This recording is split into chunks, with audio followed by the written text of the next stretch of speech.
अयोध्या में आ गई वो शुभ घड़ी।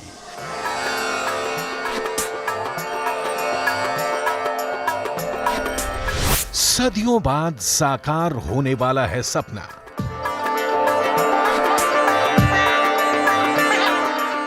मौका दिवाली का भी है और मौका उस शुभ संयोग का भी है जो रामलला के लिए अयोध्या में इस बार बन रहा है। 22 जनवरी को अयोध्या के श्री राम मंदिर में प्रधानमंत्री नरेंद्र मोदी की मौजूदगी में प्राण प्रतिष्ठा होगी। जय श्री राम, जय श्री राम। और उसके पहले की दिवाली को अयोध्या में अद्वितीय और अभूतपूर्व बनाने की तैयारी है। इस बार की दिवाली अयोध्या में ऐसी होगी जैसे सालों साल किसी ने नहीं देखी है। अयोध्या में दिवाली की भव्य और दिव्य तैयारी की डिटेल बताएं, उससे पहले 22 जनवरी को आने वाले शुभ मुहूर्त के बारे में जान लीजिए।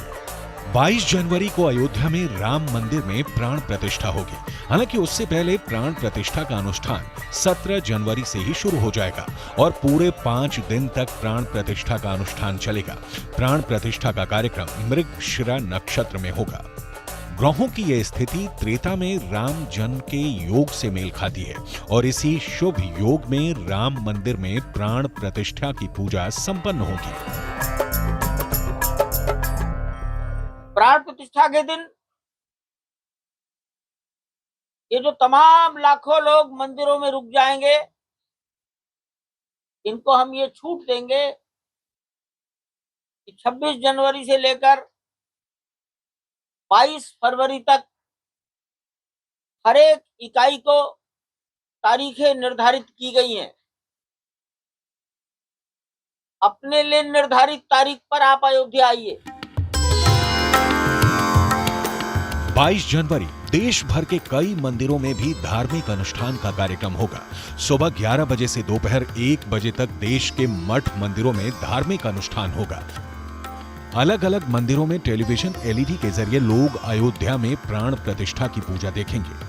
इसके अलावा मंदिरों में आरती पूजन के साथ साथ भंडारे का भी कार्यक्रम होगा। देश के मंदिरों में राम नाम का सामूहिक जाप भी होगा। उसी दिन शाम में सूर्यास्त के बाद लोग अपने अपने घरों के सामने दिए जलाएंगे। इसके बाद रामलला के नवनिर्मित मंदिर के दर्शन के लिए लोगों को आमंत्रित किया जाएगा। अयोध्या में राम मंदिर की प्राण प्रतिष्ठा से पहले इस बार की दिवाली को भी त्रेता युग की दिवाली की तरह रौनक बनाने की तैयारी है। ये ठीक वैसी दिवाली होगी जैसे त्रेता युग में अयोध्या वासियों ने श्री राम के 14 साल के वनवास से लौटने के बाद मनाई थी। इस बार अयोध्या में दिवाली पर 21 लाख दिए जलाए जाएंगे। रामनगरी के 51 घाटों को इस बार 21 लाख दियों से रोशन किया जाएगा। इसके अलावा भगवान राम के जीवन पर आधारित प्रसंग की झांकियों की शोभा यात्रा निकाली जाएगी। इनमें 11 झांकियां रामलला के जीवन पर आधारित होंगी। अयोध्या में इस बार दिवाली के मौके पर पिछले कई साल जलाए गए दियों का भी रिकॉर्ड टूटने वाला है। इस बार दिवाली पर इतने दिए जलाए जाएंगे जितने आज तक कभी नहीं जले। पूरे 21 लाख दियों से इस बार अयोध्यावासी श्री राम का स्वागत करेंगे। इसके पहले साल 2020 में 5,51,000 दियों के साथ रिकॉर्ड बना था। इसके अगले साल यानी 2021 में 7.5 लाख दियों में नया रिकॉर्ड बना और पिछले साल यानी 2022 में 15,76,000 दिए जलाकर अयोध्या ने नया रिकॉर्ड बनाया था, जो इस बार 21 लाख दियों के नए रिकॉर्ड से टूटने वाला है। दिवाली से पहले अयोध्या की गलियों में भी अभी से ही राम भक्त अपनी तैयारियों में जुट गए हैं। अयोध्या में इस बार की दिवाली को विशेष बनाने के लिए घर घर में आयोजनों का सिलसिला शुरू हो चुका है, ताकि इस बार रामलला के आगमन से पहले अयोध्या में दिवाली का उत्सव सबसे दिव्य और सबसे भव्य हो।